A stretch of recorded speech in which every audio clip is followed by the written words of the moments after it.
Merhaba from BA. This is a Rorschach Turkey update from the 1st of July 2025, a quick summary of what's going down in Turkey. Unfortunately, we have some tragic news.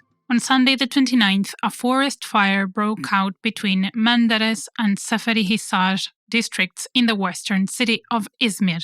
Strong winds pushed flames into residential areas, forcing the evacuation of 5 neighborhoods. Smoke affected 3 people and rescue teams saved a disabled resident trapped by the fire. Crews fought the flames through the night.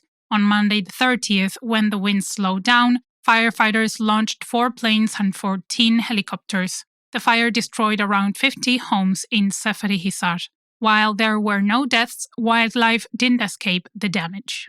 On the same day, a court postponed a case challenging the Republican People's Party, or CHP's 2023 Congress to Sunday, the 8th of September. A party member filed the lawsuit alleging serious irregularities during the vote that removed Kemal Kılıçdaroğlu and elected Özgür Özel as the party leader, including delegate manipulation and pressure on Kılıçdaroğlu. Before the court hearing, Kılıçdaroğlu hinted at a possible return via legal means if the party congress is annulled, arguing it would be better than having a trustee run the party. His remarks were called into question as they were seen as confirmation that he had always intended to reclaim the party leadership. In response, he reminded the public that he wasn't the one who filed the lawsuit, distancing himself from the legal challenge while criticism mounted. Speaking of Kılıçdaroğlu on Friday the 27th, he said that recent political rallies supporting Ekrem İmamoğlu, the imprisoned mayor of Istanbul and the CHP's presidential candidate, were inappropriate, suggesting that they should wait for a court ruling before showing support. In response, İmamoğlu, speaking from prison via a journalist, criticized Kılıçdaroğlu's suggestion, calling it deeply disillusioning. He expressed deep disappointment and feelings of betrayal over Kılıçdaroğlu's comments. He emphasized his long dedication to the party and said that since he is imprisoned for defending democracy and justice, Kılıçdaroğlu should have stood firmly by his and the CHP's side. More on the CHP on Thursday the 26th. Party leader Özel urged Europe and the Party of European Socialists summit in Brussels to increase democratic pressure on President Erdogan. Özel warned that Erdogan faces little real pressure, fueling authoritarianism in the country, and stressed that a power change is inevitable. He called on European countries to move beyond words on the Gaza crisis by recognizing Palestine and suspending trade with Israel. Özel also accused the Turkish government of hypocrisy, exposing secret trade with Israel despite pro-Palestinian rhetoric. Özel condemned the arrest of İmamoğlu as a democratic breakdown and called on Europe to stop treating Erdogan as irreplaceable, highlighting the CHP's growing public support and promising to fast-track EU accession based on democratic values.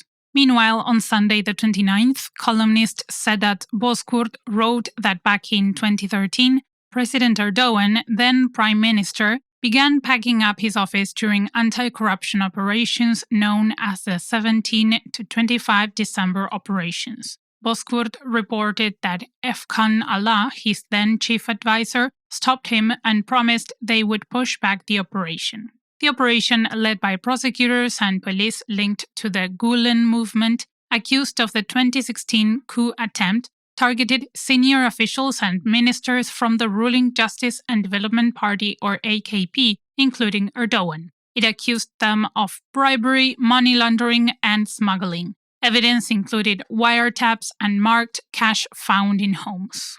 Bozkurt described how, in response, the state quickly mobilized, replacing police chiefs, reassigning judges, and shuffling cabinet posts to cover up the corruption.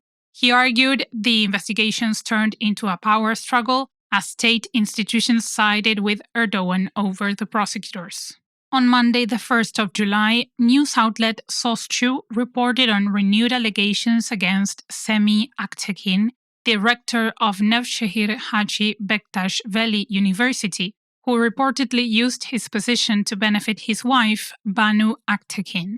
Back in 2021, she entered the university's ceramics program through a special admission exam that accepted just one student. After she enrolled, Aktekin relocated the department from Hacibektaş to Avanos, much closer to their home. Following her graduation, the program moved back. The rector, known for his ties to the ruling AKP, had also faced backlash for using an official vehicle as a school shuttle for his daughter. Soschu's report raised concerns over misuse of authority and personal favoritism. Back to the opposition, on Thursday the 26th, the Radio and Television Supreme Council, or RTÜK, imposed a 10-day broadcast suspension on Halk TV, an opposition news channel. The penalty stemmed from remarks that Professor Tolga Yarman made during a program. He stated that Turkey was, quote, not becoming more religious, but more sectarian, unquote. The RTÜK said this statement incited hatred and hostility, violating broadcasting regulations.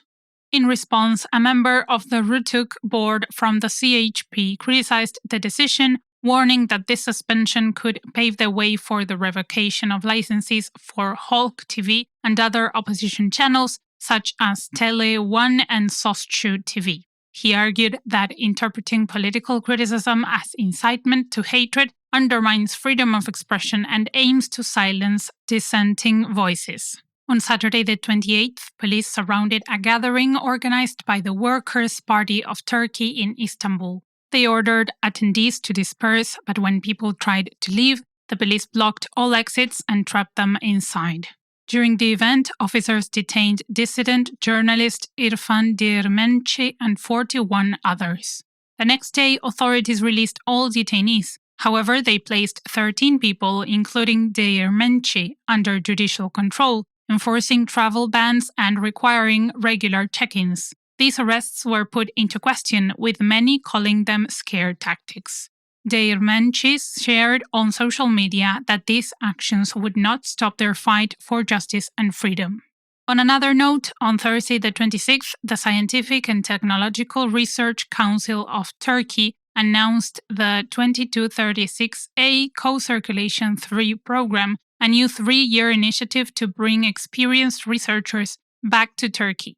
Funded by the European Union's Marie Skłodowska-Curie Actions Co-Fund, the program aims to reverse brain drain and boost Turkey's scientific output by supporting 100 researchers over 3 rounds.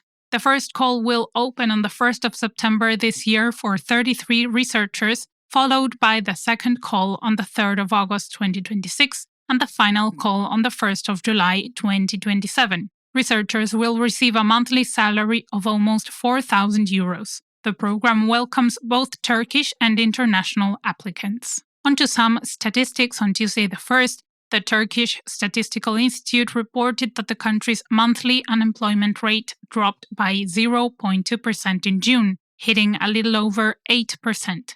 The number of unemployed dropped by roughly 70,000 to nearly 3 million. Despite this, women and youth face higher joblessness, with women's unemployment near 12% and youth unemployment over 15% compared to 6% for men.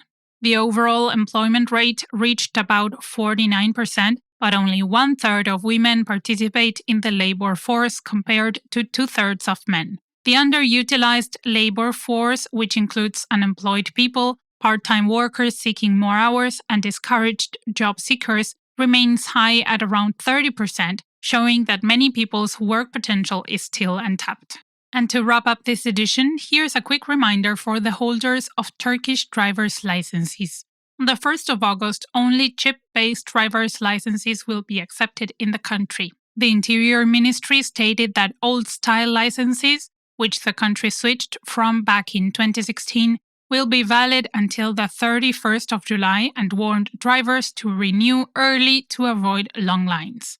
Over 4 million people still use the old format. Drivers who miss the deadline will have to pay around 7,500 Turkish lira, which is about $225 to renew their licenses. The government said it won't extend the deadline again. Appointment slots at population offices are already filling up fast. And that's it for this week. Thank you for joining us. Would you like to join the Rorschach team as the Ocean Update writer? Just send us an email at info@rorschach.com with Ocean Writer position in the subject and tell us why you would like to write these updates. Click on the link in the show notes to check out the job description. Horst Kjærkelin.